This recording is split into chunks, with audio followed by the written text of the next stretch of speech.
Hello, hello, and welcome to the CTB Show. Today is May 24th, 2021. The weather, it's drizzly. Take me down to the Paradise Kitty, because Casey's back around his kitties, and I like kitties. Welcome to the show.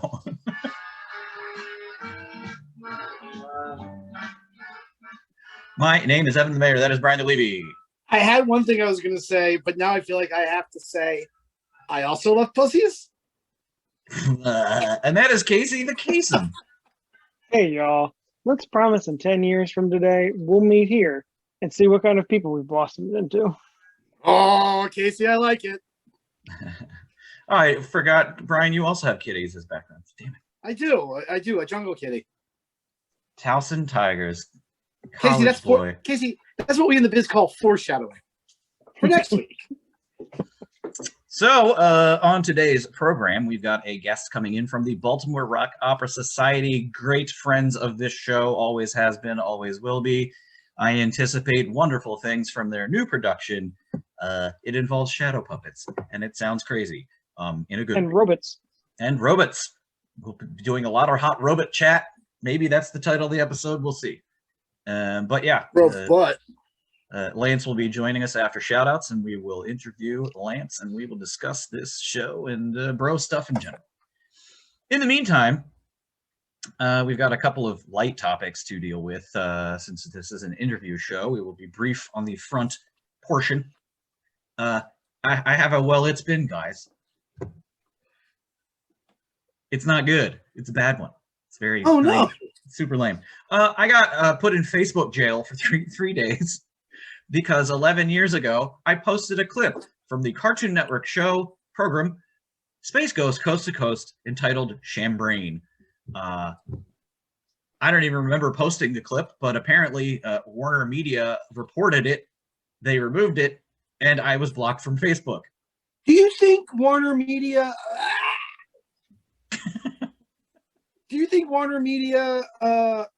reported it, or do you think some bot algorithm fucked with it? I don't know, and that's part of the problem with any of this stuff is like you try to like even get any minutia or any kind of detail as to who reported me, what is this about? Because on my phone I saw like a little thing that showed the title of the video that was posted, and it just said Shambrain, and I was like, what? You know, and they removed it, and I'm like, okay, it's copyright material, that's fine, they can do that. But then they blocked me for 3 days. I was like, what the fuck? But Evan, Nazi communities are allowed to flourish. Yes, that exactly was what was racing through my head at the time, was like, yeah, we've got like Stormfront groups that are talking about melting Jews, and I posted a 1 minute clip of a floating brain with a wig on it or something. 11 years. I know. 11 years ago. How long until I get bumped for like posting the final scene of like Boy Meets World or something? Right.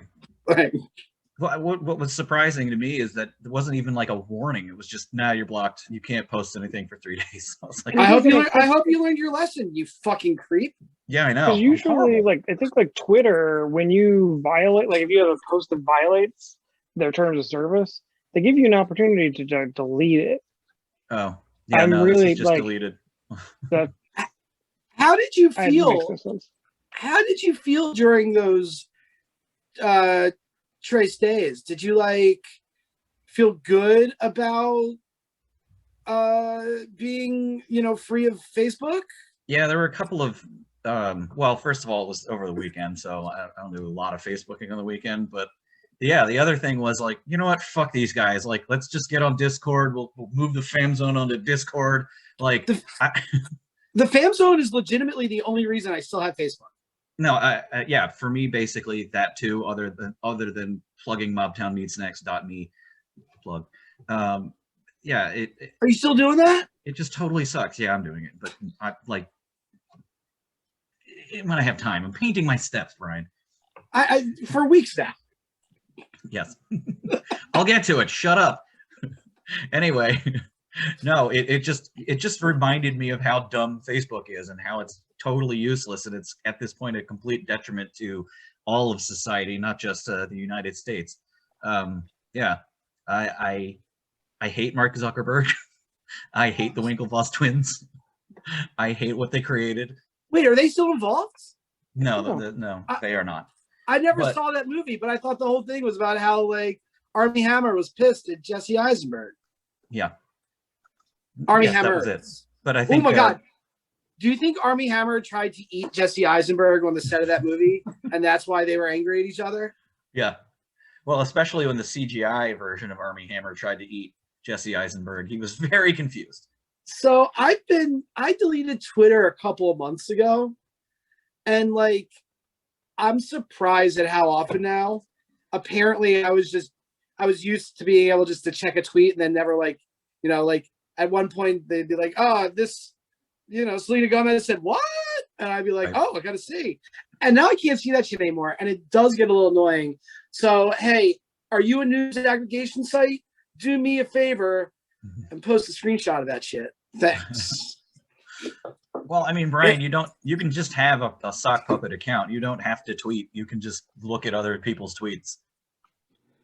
No, I don't want to be involved. Okay.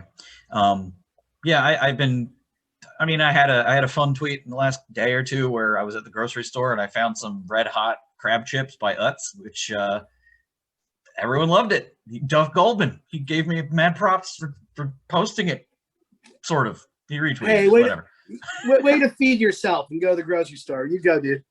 Yeah, well, I found some chips that everyone hadn't heard of yet. So I'm going to do a 5-minute or 2-minute YouTube video entitled "The City That Feeds: Utz Red Hot Crab Chips."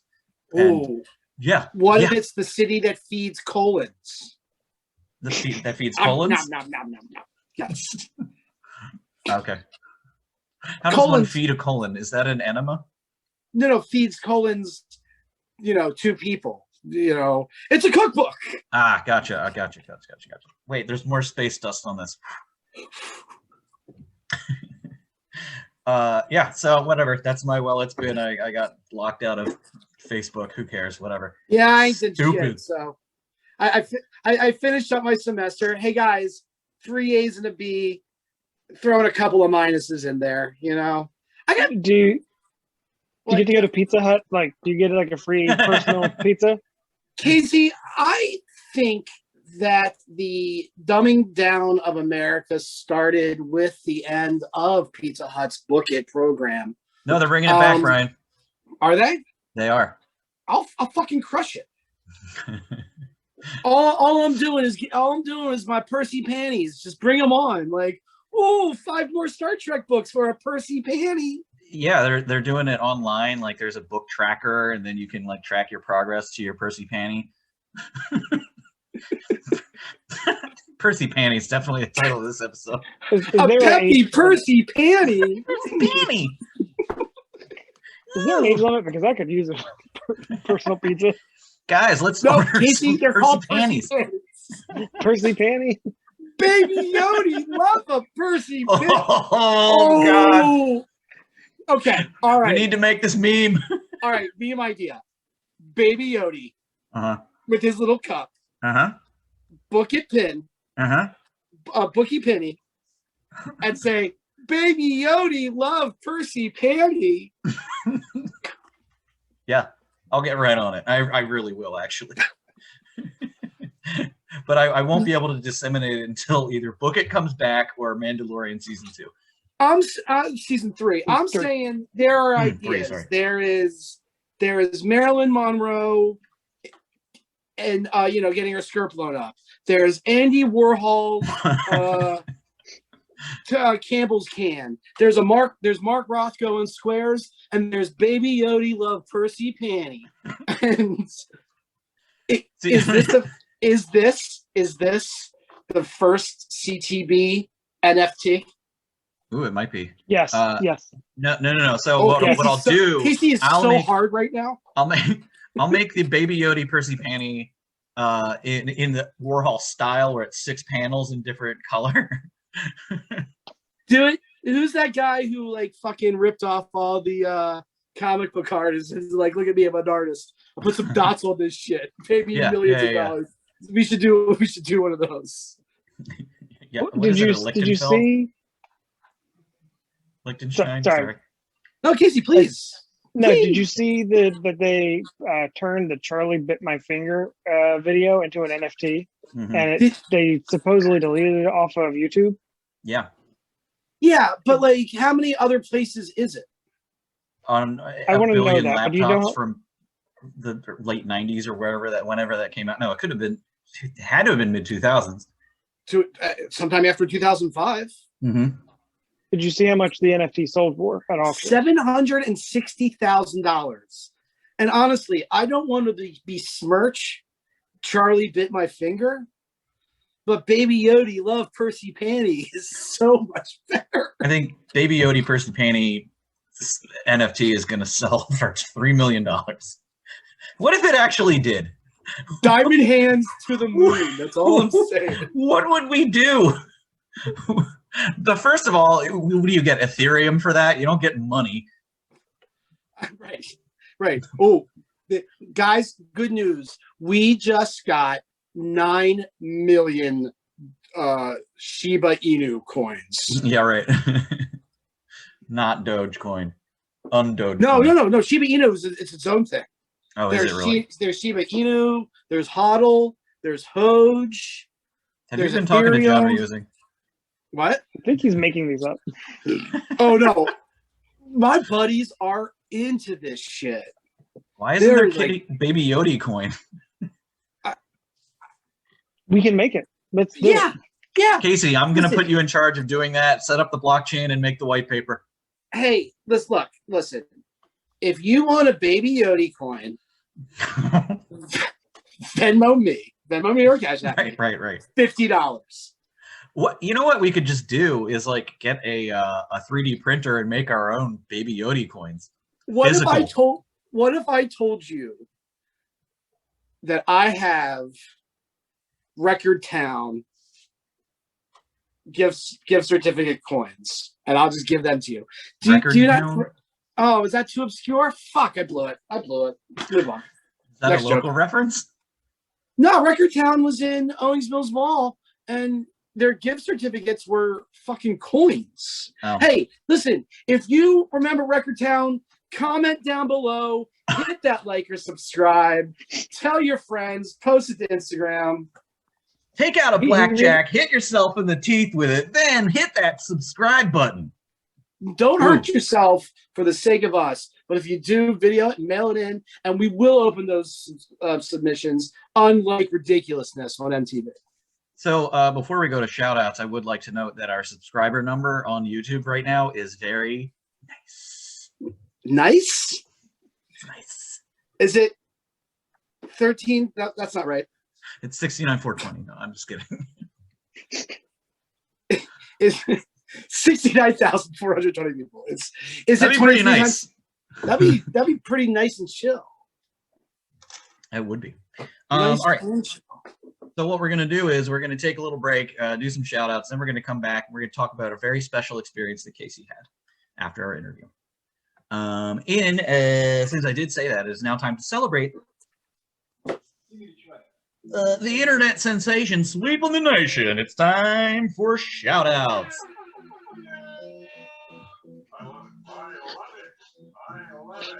Shout outs. This is the part of the show in which we take a break and we give Matt props, aka shout outs, to persons, places, and things that are improving our quality of life and giving us jolly.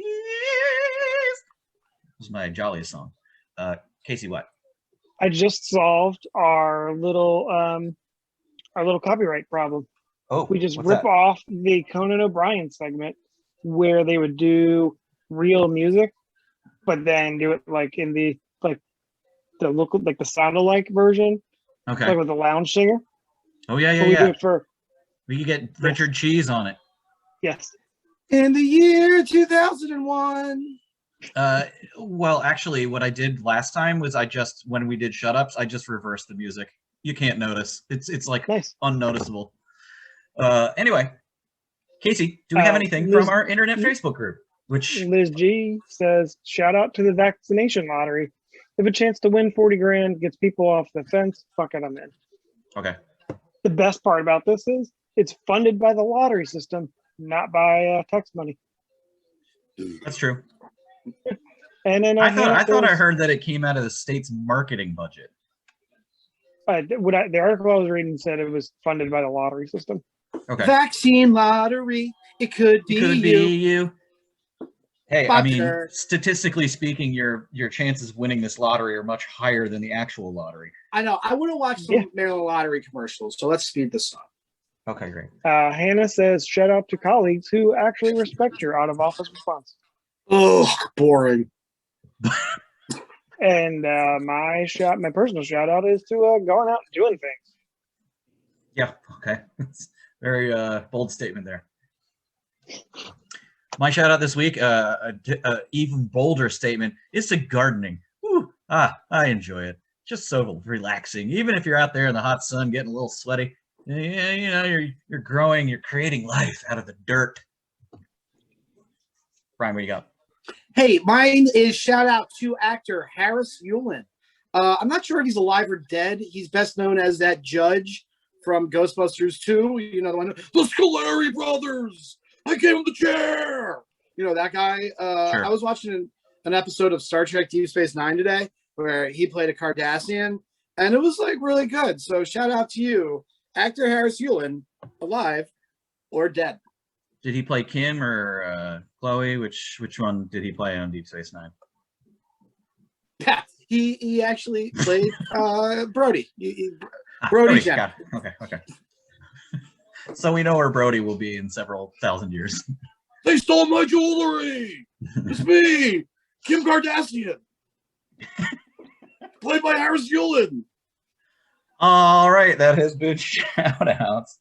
And you don't want us exposing ourselves. I might watch Ghostbusters too.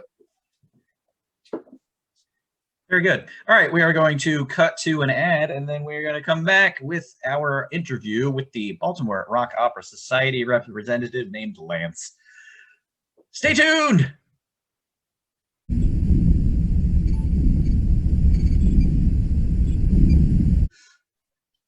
Hello, and welcome back from our spectacular ad break. We are joined by one of the members of the Baltimore Rock Opera Society. This show and the society go way back. Welcome, Lance, to the show. Please introduce yourself, sir. Or man. Hey, how's it going? I'm sorry, I messed up your pronouns. It's they. No, it's all right. Happens all the time. Yeah, I'm Lance Bankerd, and I'm the production director for Baltimore Rock Opera Society. I've been with the company for about 3 years now, though I was a fan for much longer before. But yeah, I've been making theater here in Baltimore for 33 years now. Wow, so let's get into that. Yeah, so how did that all get started for you? My parents were both hairdressers, which is, the great irony for someone who has alopecia and lost their hair at 7. My dad used to make me leave through the back door of the salon, It's a real gift of the Magi going on here. Yeah, exactly. So they were already interested in the arts. They were doing costumes and makeup and hair for a couple of local theaters. And both of my brothers were heavy into soccer. And my first steps were on a soccer field, but the first time I did practice, I was like, well, why are we getting our costumes dirty? And I think that's when both of my parents were like, finally a theater kid. And that was, me from the get, pretty much. It's what I've been doing. Sign my name in Bacchus's book. That was a wee one. I love the idea of a soccer uniform as costume. Yeah, they couldn't break me of it, So then what was your first show? So my first role was Prince Charming in Cinderella. And were these all 8-year-olds or, I mean? No, I was just that good. No, it was. That was a children's production that was populated by all children. But then I wound up getting hooked up with a group called Baltimore Actors Theater, which has been around since, I think, 1969. And it was founded by Helen Griegel, who was my mentor for a number of years. So I was able to go to their school out in Towson, pre-1st through 12th grade. So, sorry, I fell.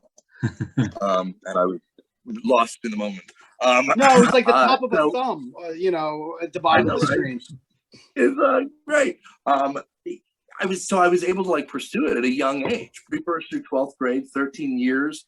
On the weekends, we would be doing dinner theater at night, the children's theater during the day. And for them, children's theater was children and adults. So like, you know, I didn't get to smooch Cinderella in their productions, but I got to perform 2 shows every Saturday and Sunday. And then we did like a big holiday show down at the Lyric every year. It was great, but I got in heavy and hard early. So that's why I remember when I was a kid, there was a dinner theater in Towson, you know, and this is in the 80s and 90s. And then, I mean, there's Toby's out in Columbia. I'm guessing you spent your time at those. So yeah, Oregon Ridge, Timonium, F. Scott Black's Towson. There's a White Marsh, Toby's, and you know, Act 2. I'm trying to think of like 80s and 90s was like dinner theater heyday. And what was nice about dinner theater was, and I think that like it's sad that like for a gigging actor that they still don't have it to a certain extent now. You know, after the pandemic, I don't think anybody's really like in the mood for dinner theater. But you could make a decent amount of money as a performer, because you know there was the food service part. So if you were like, well, fuck it, I'm going to be I'm going to also wait tables in addition to. I mean, you get a better tip, right? If you're fucking Rizzo, you know? but also because they had the money of a bar coming in, they could afford to give their actors like a stipend that seems ridiculous, but like hasn't gotten much better in the theater world since. So like, so now that my grandmother and all of her old Jew friends are dead, like, do dinner theaters not exist anymore?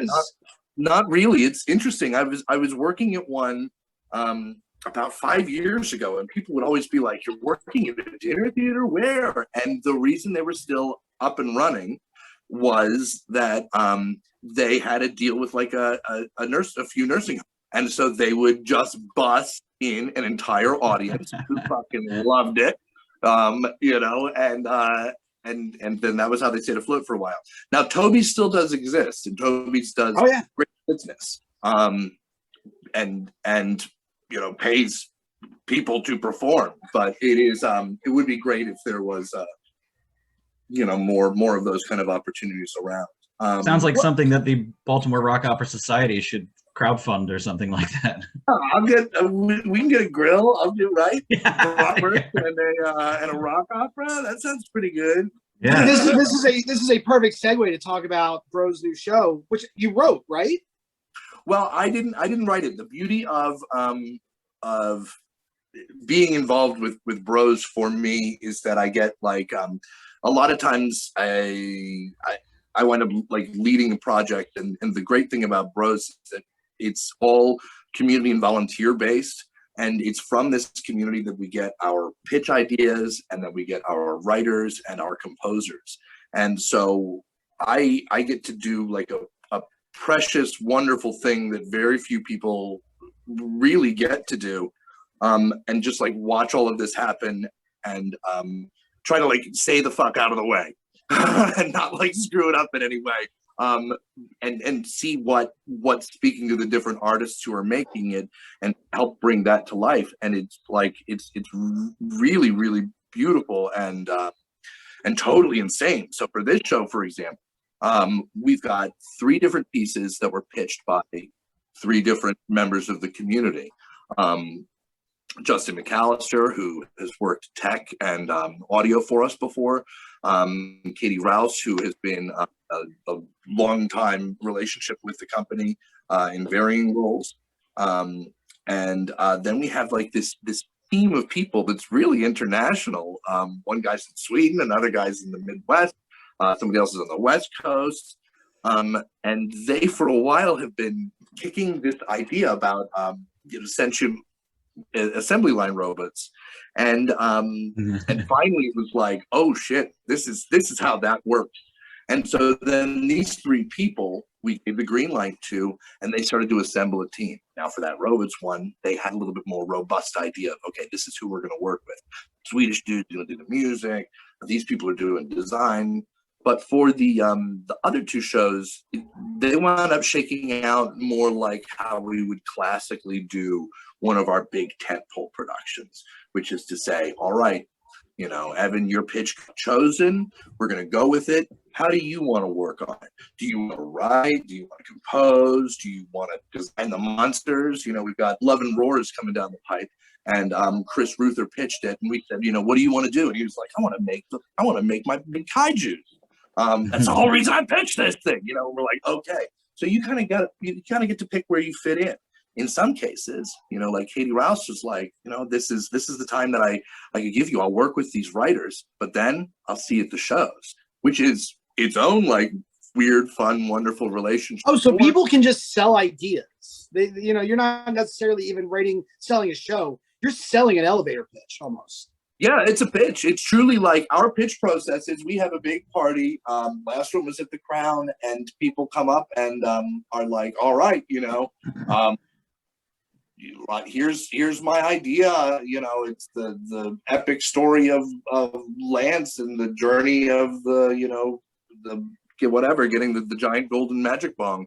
And I have to sell that idea to you in about 10 minutes. I have to give you my music influences, my visual ideas. This is what it's going to look like. This is what it's going to feel like. I could even tell you, don't worry, I'm going to write it, so you know it's going to be good. Or I could say, don't worry, we're going to get a team of real writers, so that way it'll actually be good. You know, you can kind of say how much you're going to be involved. So like Justin McAllister, who's out there working on Demon Sperm with Justin Sabie, the director, who's going to hopefully visit us a little bit. He was like, well, you know, I want to be involved in this writing process. And so we brought in 2 writers that he approved, who were appropriate for the script and who, you know, threw their hats into the ring. And he was able to work with that. Or, you know, if, for example, Circa Rebus, which is the third of our shows. That was Katie, who was taking a more, you know, hands-off, I'll see you at the show approach. It gives a lot of opportunity for different types of creative people to have their own process, but still get their ideas seen. And I think that's what, like, I'm so passionate about with Bros, is that truly anybody can have an idea. And if you're just like, nope, that's all I had, that's fine.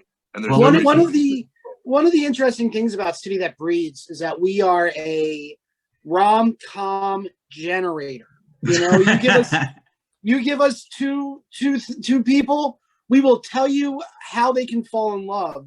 And maybe, Evan, I mean, we got to take our, you know, my dream for Star Wars is a romantic comedy that never fucking mentions the fact that they're in Star Wars. You know, he's a Wookiee, she's a Corellian. What are they going to do? But they never mentioned the fact. They never, like, how never comes work up. Well, the pitch that we had on a previous visit by the Bros was very high concept. It was werewolves versus aliens, and there was some sort of hybrid princess in play that could only. It was the only one who was the key to defeating the aliens. I don't remember how that wound up, but obviously not a production. One of the greatest losses of the pandemic is this idea that Anna Plattis, who is our events captain, was for when there was it was last Halloween, 2020, when it was like the full blue blood wolf moon, and she was like, why don't we have a werebeast party? And I was like, there you go. Oh my God! So anything werewolf, I'll vote for. That's the beauty of it too, is that like there is no council of elders. We've got a group of an artistic council, but they don't select who wins. It's voted on by the members of Bros. So even if I came in, which I feel like part of my like noble trust is not to pitch or do things like that. You know, that's like the fun. There's not written rule, but I feel that way. But if I were to pitch a show, I wouldn't get any leg up any more than you would coming in, because it's just, how do we sell it to the voting public? completely anonymous votes. It's so funny because for a group of people who don't take themselves very seriously, we take those parts extremely seriously. I think that's very, very endearing. And what the result is, I do too. And the result is that kind of like community that everyone, once it gets announced, everyone's like, all right, we're on board. This is where we're rolling now. This is the direction that we've headed. And I also think great. Because of that, I don't think I've ever seen a project come out of Bros that I was like, meh. They all just seem super funny and exciting to me. I mean, I haven't seen them all. I've seen most of them, but and speaking of Anna, she was on the show the last time there was a Bros production in Space Kumite, which we all went to, and it was awesome. We loved it. It was so wonderful. I was gifted a T-shirt from one of the actors. Kind of weird, insane, just like madness, totally out of their heads. What would it be like if we could do 0G kickboxing? And like, what if Bloodsport was combined with an 80s space film? And you're like, okay. What if it was Choose Your Own Adventure? All right, you know. And then it's just such a mashup of things that like these three people right here just love, you know. Jean-Claude Van Damme B movies, space B movies, Mystery of the Haunted fucking Mansion, Choose Your Own Adventure, like all that shit. When you when you went and looked in the corner and there was the zombie of Ric Flair, I was just like, I'm done. I'm getting done. And it was like, oh yeah, you didn't hear about that? I was like, I didn't know that was coming. They've got somebody sculpting Ric Flair mummified. You know, what more could you want?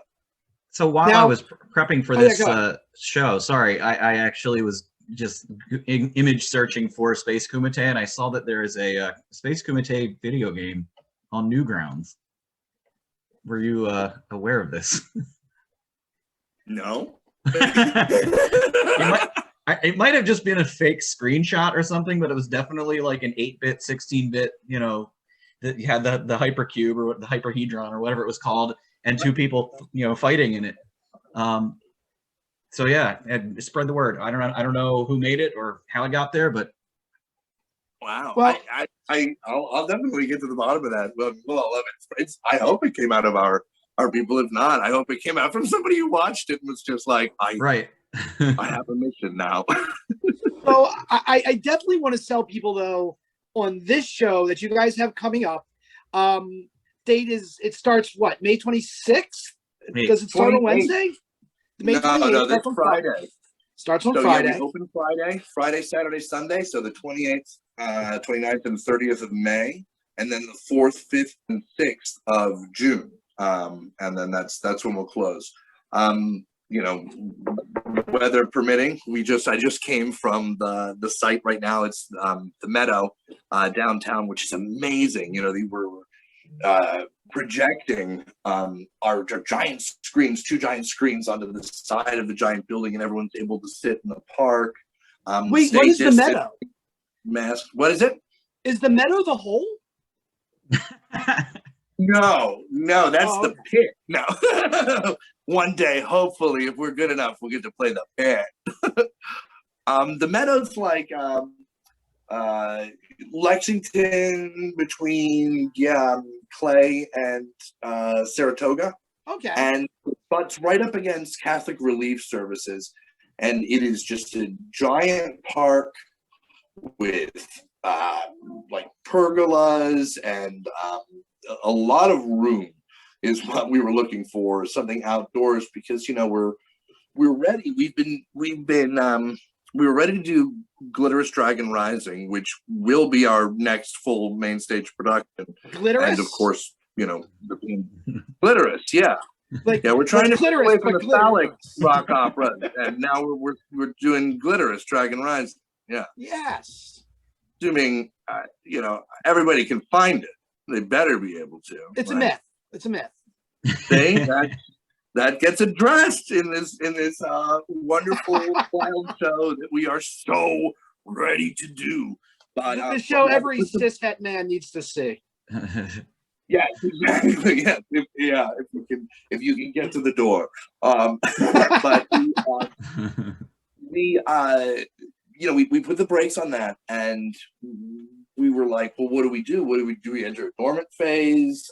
Is it hibernation? And all of our people are just like creatives and crazies, and a wide range anyway. And so we started doing these weird little digital things. Started with Oops, the online opera series, where we just gave people a prompt to create their own little rock opera at home. And it was like, you don't need to accompany anything, whatever you want.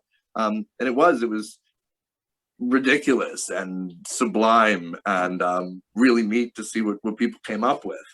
And then we took it a step further, and we're like, okay, well, what if we revisit something that bros had done in the past, a rock opera 6-pack? And what if we do it, but with puppets? So we did the puppet 6-pack. So 6 short, like 10 to 15 minute long filmed pieces with all puppet performers, except for a few little secret cameos by humans, because that way everyone could record separately, and all of the puppeteers, when filmed, could be fully masked. On playback, yeah. Yeah, totally. I mean, so like I puppeteered for one of them, and I was underneath the thing, with my hand up the turkey's ass and my, my PPE stuff on, and we were good to go. So that was just fantastic. I mean, these 6 crazy ideas, and then the artistic council responded with a 7th that acts as a frame piece. And now what we'll be presenting in the summer will be all of them put together, edited together in this in Holes, a puppet anthology, which revisits some characters from one of our past short shows, Rats. And so we'll get to see Mama and Papa Fink as they travel through the Baltimore sewers and see the different puppet adventures that are along the way. And that's the show that people can see on the upcoming. It's a puppet show. Oh no, my friend. That's something that we've already cooked up. That's coming up a little later. What people are going to come and see on the 28th, 29th, and 30th, or the 4th, 5th, and 6th of June. And if you want those Saturday, if you're trying to come Saturday, I would say get tickets soon, because those are the ones I just checked that are going to, they're definitely going to sell out. And after everyone hears this, the rest of them will too. But yeah, we have those are exactly. See, I'm not worried. This is the only advertising we're doing, so it should be fun. There are 3 shows. Robots, which acts as, I call it, the bread on our little club sandwich of shadow puppetry. And do they pronounce it robots? Because I should hope so. No, I'm just a dickhead, and I have these weird ways I say things. I say basil instead of basil. No, I say robots. I say robots. I say program, and I say robots. Yeah. Spread it around, robot. Makes you sound cool. It's a Zoidberg thing. Yeah. Robots. Yeah, it's totally Zoidberg. Yeah, I'm part crustacean, so this makes sense. It's 3 shows. The Robots one that we've been talking about kind of acts as our framing device. And so when we arrive at the Meadow, it's the factory, and we have to be guided into the factory, because this is a big investor pitch for us, the humans who are so fortunate, of course, to be there. And it's the robots who kind of lead us through the evening. We're going to get to do another show, Circa Rebus. That's going to be a story about a girl and a bear, and them gaining their freedom from the circus, and from themselves along the way. It's a really touching and beautiful piece that is directed by Peter Dalto, who is a new member of the Bros family. But it's really, really gorgeous. The music is particularly captivating. And then we go back to Robots for a little bit, and then we're thrust into the legend of Demon Sperm, which is, you remember Demon Sperm, the great 80s hair band, where Clarion Vindicta, the lead singer, she used to wail out, but She got buried alive to listen to music inside of a mask forever. Okay. Of course, our protagonists, they're going to resurrect her because they seek that kind of metal fame. And maybe they'll get it. I don't know. You got to come see the show. I'm not going to tell you everything here. But those are our 3 stories. And then we're back to the robots again. And we all, upgrade to the next level together. And what's neat is you get to see 3 different kinds of music, 3 composers who've worked on it, from the very heavy electronic, wild robots to Circa Rebus, like I was saying, Emmanuel Reif and Dan Benbow wrote the music for that, which has a funky, really cool circusy feel. You'll hear that classic circus riff used really, really brilliantly. It's just a neat, fun piece. And then, of course, we get Demon Sperm, where all of our metalhead bros will, lap up the tasty licks, as it were. I fucking love this shit so much. Like, I feel like you guys are just completely unique. Like, the whole gang over there is just like, I can only think of one other group of people doing this, and it's like Teen Titans Go. I don't know if you've ever seen The Night Begins to Shine, but like, it's the same kind of aesthetic. I love this 80s hair metal rock opera. It's like, because otherwise all you get is that fucking Rock of Ages bullshit. And this is just so much better. He's stunned. Either that or his feet is frozen. We've stunned him into glitching. Into coma. Casey was hold on, we can banter for just a moment. Casey was saying in the chat that the video game thing that I was Googling or whatever, seeing, was only concept art. So there's actually not a Bros but that's fun video game. But it should be. Okay, I guess we're just gonna sit here. We can take a pause point. Yeah, well, this is the pause point. I'm not gonna stop. Oh, we lost recording. Lance. All right. You complimented me too hard, and then I got all. That's exactly what we said. I was thinking, oh my gosh, they absolutely fucking hate Teen Titans, and they don't want to talk about it at all. Go!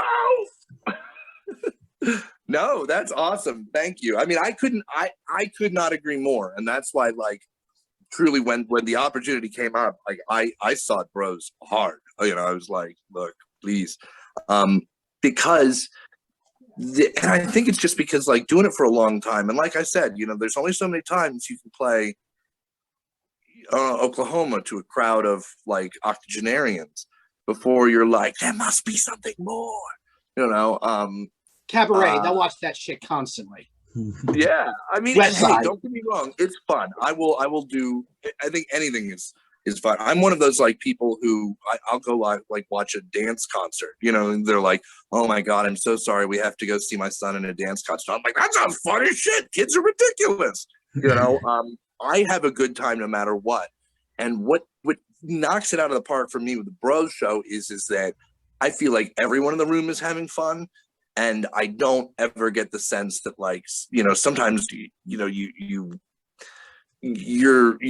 there and that like half of the audience, I'm thinking in the case of like some of the I do or something, half of the audience is like, we're not really here with you. And then there's certain shows where you can feel that pull in, and at every Bro show I always feel like total engagement from the performers, from the band, from the audience, and then from like the 35 other people who are there just because they love it and want to be and are like, yeah, I'll move shit. Yeah, I'll plug stuff together. I mean, dude, right now we've got at the Meadow an entire crew, and it's shitty weather today, who are under easy ups putting stuff together. A band that's sitting there like, instruments in the rain are not friends, but they're doing whatever it takes because they're like, man, we want to make sure that it sounds absolutely awesome. And it's truly like they're paid in like love and gratitude. We have been like very fortunate to be able to offer small stipends to everyone now, which is something that we're like, I'm super passionate about. And fortunately, Aaron Keating, who's a wonderful executive director and leads this crazy organization, is as well. But you know how that goes. It's like, if there's one performance where you have to decide between gassing up your car and getting McDonald's, you can now choose both. But they truly do it because they like love the shit out of it, and they love the community and everybody who makes it. They're like friends, and romances blossom out of this place, and it's really cool to see. Well, I'm jealous. Yeah, and I do some shit. No, Evan, we got to put something together. I think we're just lazy. And remember, it's a new time in life. I think we can come up with a good pitch. So our rom-com now that we're coming back out, our rom-com with Katherine Heigl and Taye Diggs, except they're puppets, and then it ends with them murdering each other, and there's gore and maybe it's the apocalypse or some shit. Who knows? So a little bit of that. We don't get enough. I think we do have like a noticeable lack of apocalyptic stuff. We do have. So Glitterous is coming up next, which is just rock and roll, crazy, back to a very legendary roots, and it will be at Zion Church of the City, where you've seen some of our stuff before. What I love about it is the design has done a really good job of having like a conversation with the room, so it's got kind of a very dramatic storybook feel, which I feel like is just like I've been waiting for that room to really get like the 3-dimensional or the 360 treatment that Glitterous is going to give. And you get question, are cats gonna like come and paw me, because I don't necessarily love that shit. My father was at saw Cats in London, and my father had that thing where it would get dark and he would fall asleep, like conditional narcolepsy or whatever. I mean, he was just like fucked, but he fell asleep during the overture, and some cat came up on his little aisle, and he just yelled, "What the fuck?" And then my mother was like, "You better go outside. I'll see you at intermission." He's like, okay. I didn't know that was going on. Your mother took a real bullet for him. Watch Cats. Exactly. Cats. Question. Is there going to be a beer team up for this one? Because we are out in the meadow, and of course, we would always keep to any rules and restrictions. Natty Bow flows through our veins, and we all have brown paper bags, right. So nothing official. Well, sorry. What I was asking, and the answer seems to be negative, is that I remember what was the Casey, you're an expert. What was the name of that beer with the war axe on it? There's like 3 different ones, I believe. Troganator. Yeah, Troganator is the most popular by far. No, we're not. We don't have any Troganator right now. Okay. But tell Aaron, he loves to hear about people wanting more Troganator. Yeah. Yes, I will reach out to Mr. Keating. Keating, whatever, I forget. Yep. Also has we got to get him back on the show eventually too. Mm-hmm. Yeah, I left him working hard. He's down at the when I left him, he was putting together our power distribution unit. So master electrician level stuff going on. So he deserves a break next time. Brian, do you have any other thoughts and comments before we do our final? I don't. plug? I was going to tell Lance to go ahead, plug it one more time. Tell us anything else we need to know. Yeah, absolutely. So you're going to want to come and see this crazy Shadow show. Oh man, I didn't even tell you about like the awesome band that's like there, the 4 kick-ass vocalists who do all of the voices for the whole thing, and then a whole bunch of loony puppeteers. And what's neat about this show, what I think is like really tripping me out, and I think is going to blow people's minds, you get to see it's like an open kitchen. You get to see all the puppeteers work, and then you get to look up and see the finished product. So our first return to theater, we're like opening the back curtain, and everybody is going to see how the sausage is made. And there's nothing makes the sausage tastier than watching it get made. Believe me, I worked in a butcher shop before. So did I. So and watch, it's fun, right? I did sausage duty every Tuesday. It was really good. It's a little weird seeing it kind of slither out across the metal table. Yeah, It's like pooping in condoms. That's kind of like that, yeah. Exactly. Yeah, it's Meat like poop. Meat poop. You know, Meat poop into skin natural condoms. paste meat poop. now with more condoms. It's so good.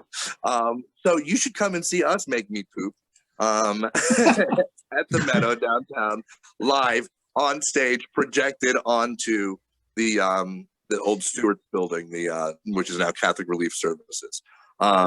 This weekend and next, opening the 28th and then closing on the 6th of June. 3 crazy shows. Tickets are available at BaltimoreRockOpera.org. And yeah, live music. It's been so long. How long has it been? You can safely experience live music. I was talking to a friend of mine in Philly. I was like, oh, you gonna come down and see the show? He's like, yeah, I'm sure. Yeah, what is it? Blah, blah, blah. It's like, oh, you're gonna like it, man.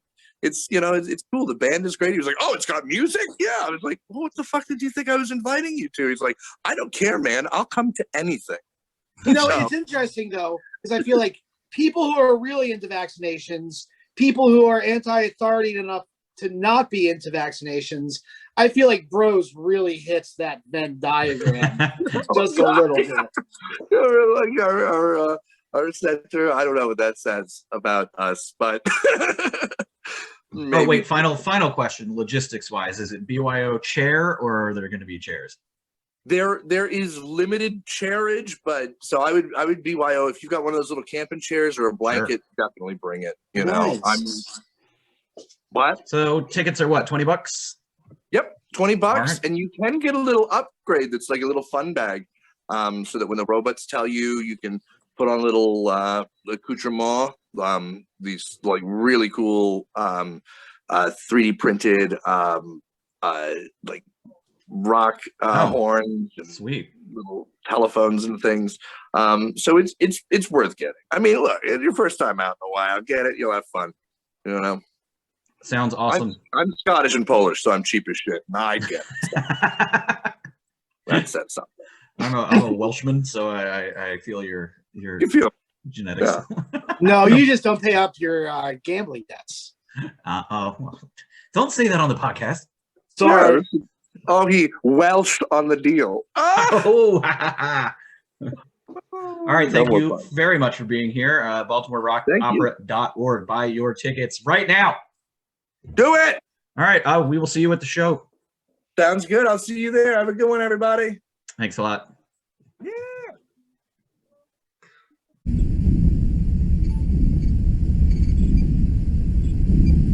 Okay, we are back.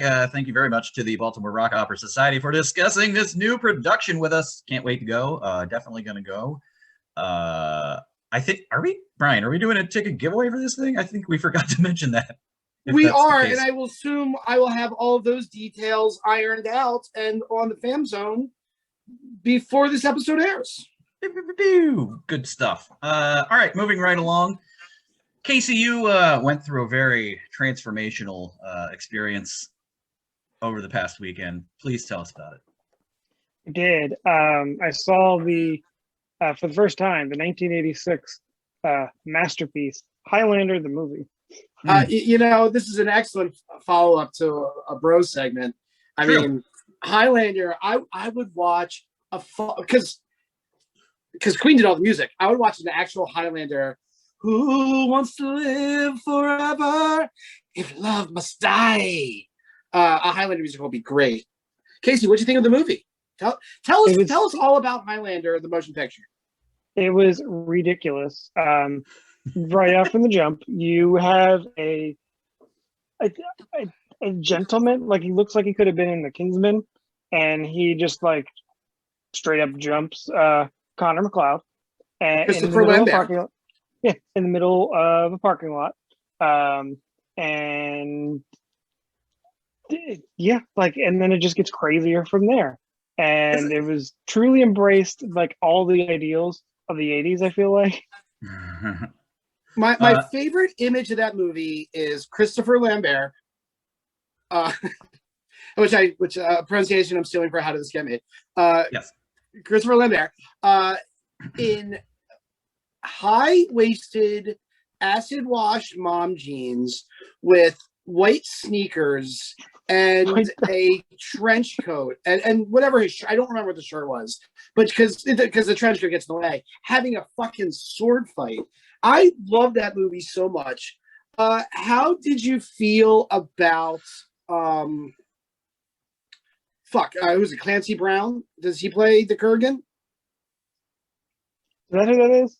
Yeah.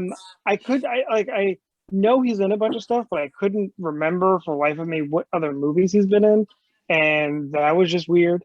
Then Sean Connery shows up on a horse. Oh my god! Oh my god! What is he? He's like Spanish, like no, he's Egyptian. Did you watch the movie? But he's like he said he's from Spain. He introduced himself. He said he's from Spain, and then later on he clarifies that he's Egyptian and then went to Spain. But I mean, at that point, Casey. Also, Casey, I don't want to shock matter. you. He's also a space alien, but they just don't bring that up. Yeah, they decided to do something about that in the second one. Yeah. So getting back to Clancy Brown, I didn't realize the dude. He's only 62, and he is active in the world of acting and voiceover. Yeah, he's Lex Luthor. Yeah. But I mean, tons of other stuff. Like he was in Thor Ragnarok. He's in SpongeBob. Did he? I think maybe somebody. No. Sorry, he's 62. He's still alive according to Wikipedia. Oh, good. Casey, if you had to pick, let's say you are going to start a Highlander television show. And basically, you're just going to do like your own thing. Maybe Christopher Lambert's going to show up in the fucking pilot. But otherwise, you're just kind of remaking Highlander the movie. You're pretending like the end didn't happen. And which is kind of how every Highlander movie works. But the quickening happened. But there are actually more. Because Christopher Lambert's here. But if you were to remake Highlander the motion picture as the pilot episode for Highlander the TV series, what beloved sitcom actor would you choose to play the bad guy? And he's going to play into him exactly like Clancy Brown in Highlander. Oh, he's asking this question as a trivia question, basically. Yes, I'm asking who would you choose? Because I know the answer. John Stamos. You know what? Yes, John Stamos. What? That is the answer. John Stamos as the bad guy, and no. The answer is Richard Mall. That's right. Bull from Nikon. Right. Who is dead? Dancing. Did you think it was sad when Heather died? Heather. Yeah, that was kind of sad. They've only made 3. Wait, there's 4 Highlander movies, right? No, there's more. Let me see. Really? Hold on a second. Shut up. All of you shut up. Okay. Highlander, the motion picture. Stop doing that thing. Stop that. Highlander 2, the quickening. Yes. Highlander 3, the illusionist guy. With Mario Van Peebles. Source? I don't remember. No, that's the last one. That's the very last one. Highlander 3, Endgame? No, that's the 4th one. Ooh. Highlander 3 has Mario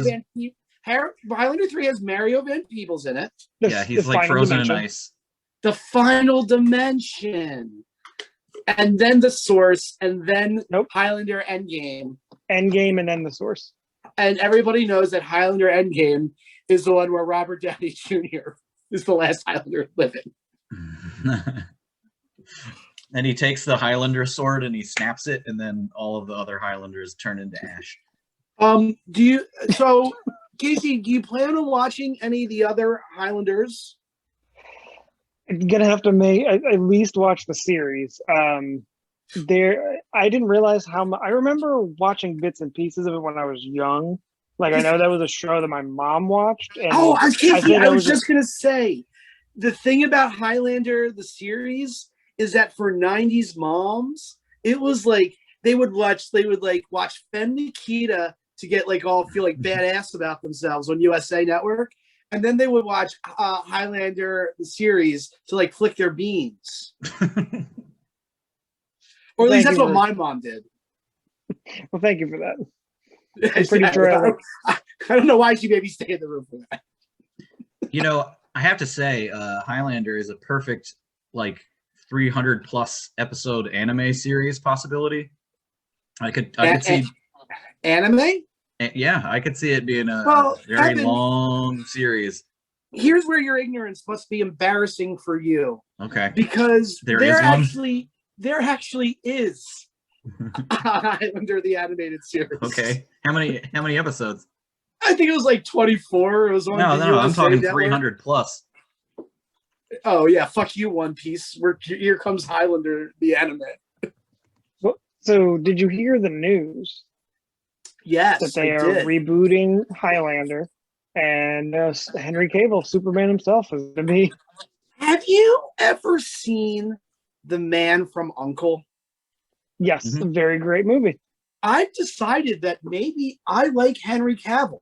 I hate Zack Snyder, but I really like Henry Cavill. So you're just now realizing this? Like, it's a very bold proclamation that you like Henry Cavill.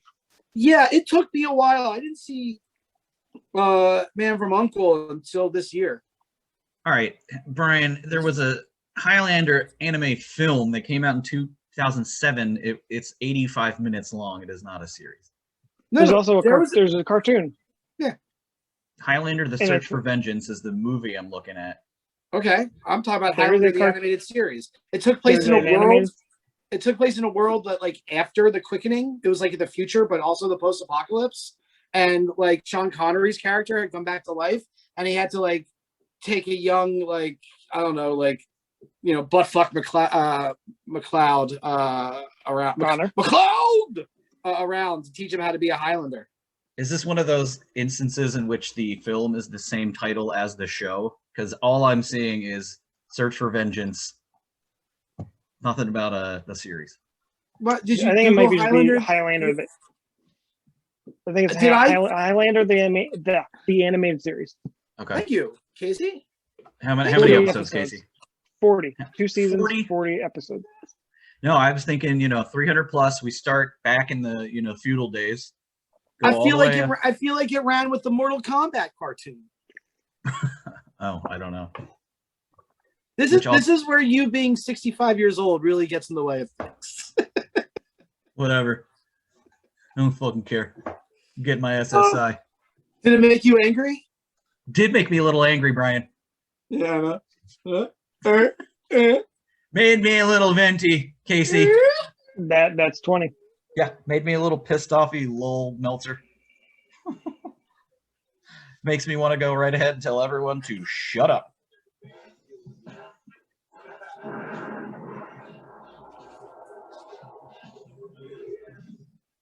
It is the end of the show, a very good show, I might say, in which we give persons, places, and things that are lowering our quality of life and giving us the opposite of jollies, a hearty, proverbial, or literal shut up.